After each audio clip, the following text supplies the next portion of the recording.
तोहरे यार तोहरे यार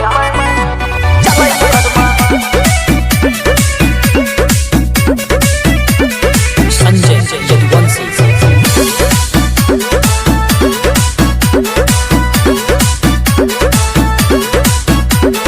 माटी में हम पला बड़ा मिल जावे एक दिन माटी में, राम लला के भक्तवार हम कई दी सीधा छाती में, कई दी सीधा छाती में।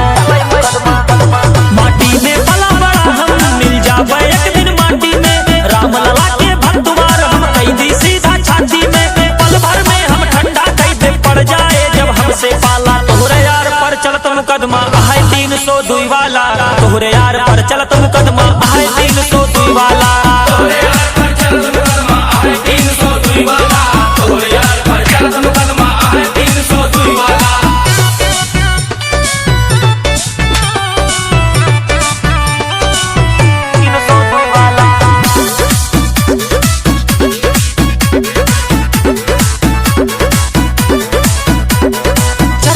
चर गाड़ी भागे रोडे पे चपकौआ, बन के बाज उड़त बाटिन हम को करत कौआ।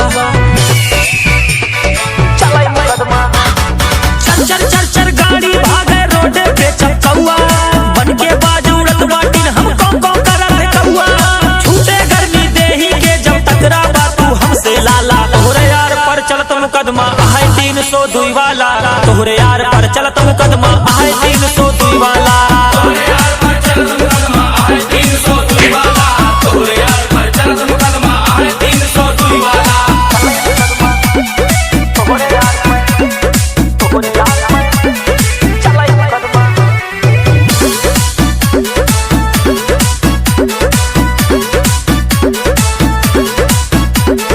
मिडिल क्लास के लड़का देखा A1 से टकरार करे, रेंज सब करा थी लड़का रेंज से अपने बाहर चले।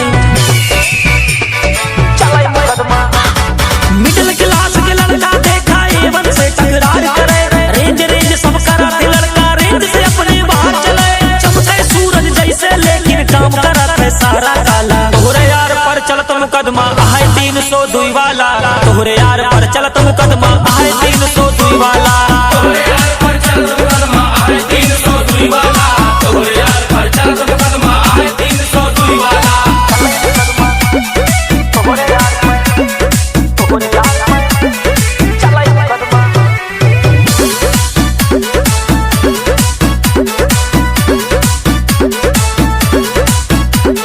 मिडिल क्लास के लड़का देखा A1 से टकरार करे, रेंज सब करा थी लड़का रेंज से अपने बाहर चले।